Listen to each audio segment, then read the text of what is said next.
Bismillahirrahmanirrahim. Assalamualaikum warahmatullahi wabarakatuh.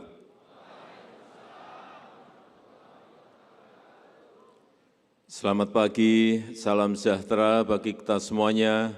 Shalom, Om Swastiastu, Namo Buddhaya, salam kebajikan. Yang saya hormati Ketua KPU Bapak Muhammad Afifuddin, beserta seluruh jajaran Komisioner Komisi Pemilihan Umum Republik Indonesia. Yang saya hormati pimpinan BPK, para Menteri Kabinet Indonesia Maju yang hadir, Pak Menko Polhukam, Pak Menteri Dalam Negeri,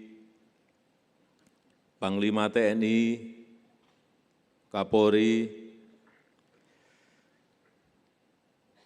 yang saya hormati Ketua Bawaslu, Bapak Rahmat Bagja, Bapak Ketua DKPP, Pak Hedi Lukito, yang saya hormati Ketua KPU Provinsi dan Ketua KIP Aceh, beserta seluruh jajaran yang hadir pada pagi hari ini, yang saya hormati Ketua Kabupaten dan Kota KPUD se-Indonesia, Ketua KIP Kabupaten Kota se-Provinsi Aceh, beserta jajaran Bapak Ibu hadirin dan undangan yang berbahagia. Pertama-tama, saya menyampaikan penghargaan, sangat menghargai, sangat menghormati kerja keras KPU dari pusat sampai daerah yang telah sukses berhasil menyelenggarakan seluruh tahapan Pilpres dan Pemilu Legislatif di tahun 2024 secara aman, tertib, dan lancar. Saya paham betul,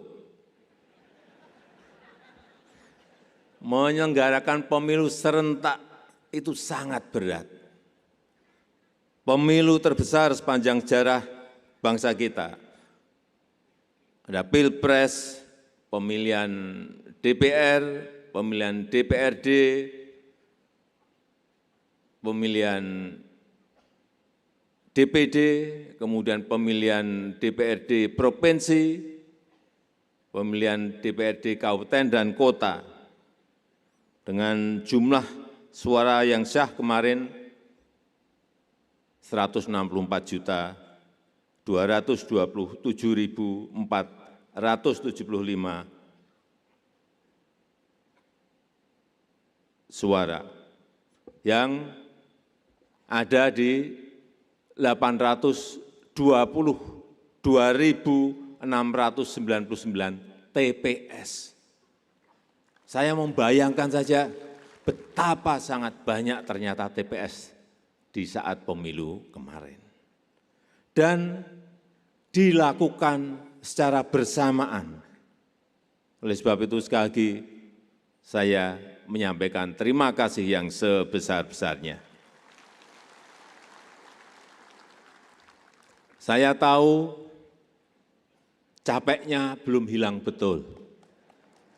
Benar? Masih pegal-pegal mungkin. Masih penat rasanya karena juga baru selesai di Mahkamah Konstitusi juga baru kemarin. Tapi dalam beberapa hari lagi sudah memasuki tahapan pilkada serentak di 508 kabupaten kota di 37 provinsi. Ini tugas berat yang kita emban bersama-sama. Dengan tugas KPU yang sangat berat tersebut, saya mohon maaf. Sejak 2014 tidak ada kenaikan tunjangan insentif. Saya baru tahu kemarin bahwa sejak 2014, sehingga kemarin langsung saya kejar-kejar, pokoknya saya besok enggak akan datang di rapat konsolidasi kalau belum saya tanda tangani.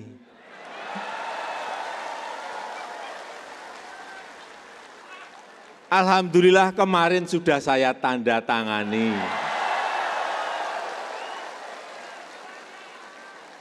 Saya tahu yang ditunggu kehadiran saya ini bukan Presiden Jokowinya.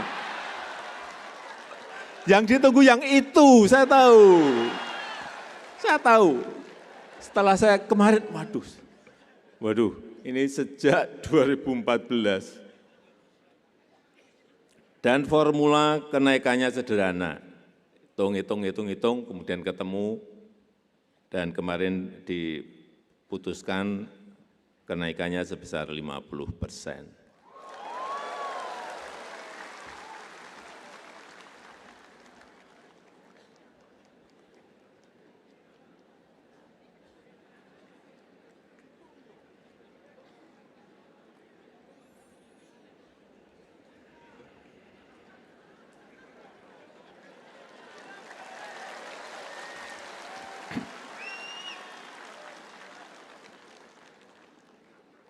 Bapak Ibu hadirin undangan yang saya hormati, Pilkada sebentar lagi akan kita selenggarakan. Tidak kalah rumit dibanding pemilu yang lalu. Ini Pilkada serentak pertama kali. Ini Pilkada serentak pertama kali. Sekali lagi dilaksanakan di 508 kabupaten kota dan 37 provinsi. Ada sebanyak 203 juta pemilih di daftar pemilih sementara, atau tepatnya 203.920.554 pemilih. Saya hanya ingin menekankan masalah-masalah di masa lalu jangan sampai terulang lagi yang berkaitan dengan pendaftaran pemilih, data pemilih yang tidak akurat, atau data terdaftar ganda, kemudian juga masalah distribusi logistik, penyimpanannya, kekurangan logistik, hati-hati betul masalah ini. Kemudian masalah pelaksanaan pemungutan suara yang berkaitan dengan kerusakan alat dan surat suara, gangguan keamanan, artinya keamanan dan kesehatan, harus betul-betul kita perhatikan bersama-sama. Sosialisasi ini sangat penting. Selain itu juga masalah pada proses penghitungan suara, kesalahan penghitungan jumlah suara, baik akibat oleh kesalahan manusia maupun kesalahan sistem IT yang juga terjadi. Juga penting untuk meningkatkan fungsi pengawasan proses pemilu dengan menempatkan pengawas independen yang netral, meningkatkan transparansi proses penghitungan suara dengan menggunakan teknologi yang reliable, meningkatkan partisipasi masyarakat untuk mencegah kecurangan-kecurangan yang ada dan menegakkan hukum bagi pihak yang melakukan praktek money politik. Tugas ini pasti butuh kerja keras, butuh kerjasama, butuh sinergitas yang baik antara KPU, Bawaslu, dan DKPP dengan berbagai elemen masyarakat. Saya percaya KPU memiliki bekal pengalaman, bekal pengetahuan yang lebih dari cukup. Namun demikian kita tetap harus waspada, meningkatkan terus kapasitas teknis persiapan pilkada, menciptakan terobosan-terobosan agar pilkada semakin berkualitas, agar proses dan hasilnya memperoleh legitimasi yang kuat dari masyarakat. KPU adalah pengawal utama kualitas demokrasi elektoral. Jadi, tolong laksanakan tugas dengan penuh rasa tanggung jawab, dengan penuh dedikasi, dengan seluruh kehormatan dan integritas. Saya rasa itu yang ingin saya sampaikan. Terima kasih. Wassalamualaikum warahmatullahi wabarakatuh.